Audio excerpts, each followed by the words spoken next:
Why are we here? What are we doing? Where are we going? People seek for answers to those questions because they want their lives to have meaning. Yet many don't know where to look. The fact that this is so common is why we're addressing it early in this series of lessons. The Bible, especially the book of Ecclesiastes, helps us with the answers that we're seeking. But what is the meaning of life? Well, let's consider 4 points that will help us answer this question.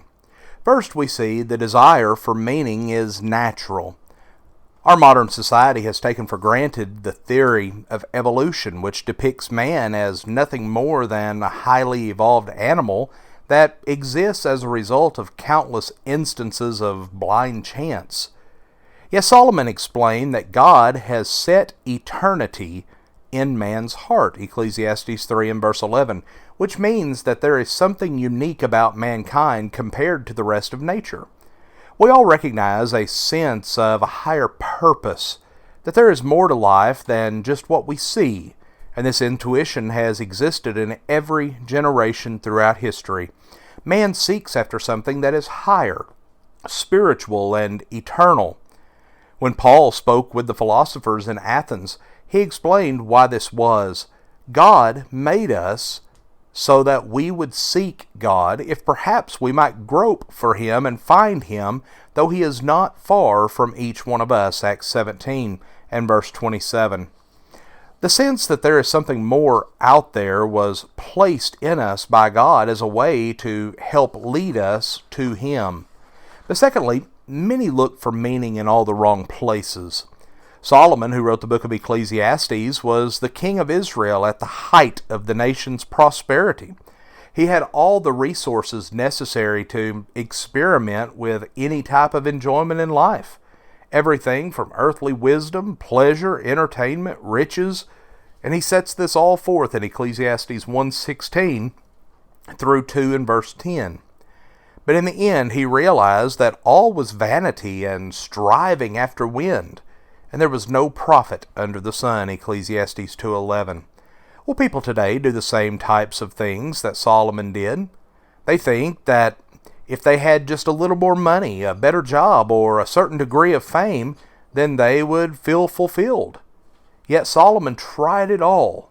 He said, "All that my eyes desired, I did not refuse them. I did not withhold my heart from any pleasure," Ecclesiastes 2 and verse 10.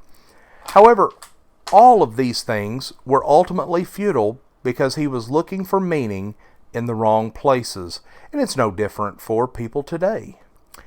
Third, we see that our purpose is quite simple.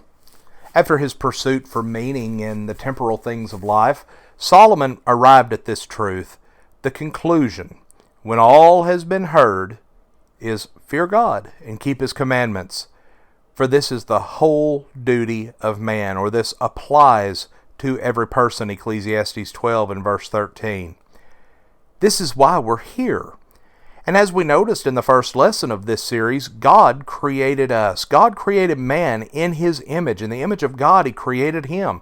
Male and female created He them, Genesis 1:27. We were created for His will, according to Revelation 4 and verse 11. For all of the many things we could be doing in our lives, what we should be doing comes down to simple, reverent obedience to God. And then lastly, number 4, we enjoy peace when we understand this.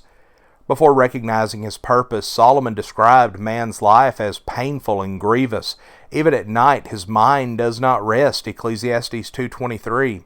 Yet when we recognize our purpose and follow God's will, we can rest easy.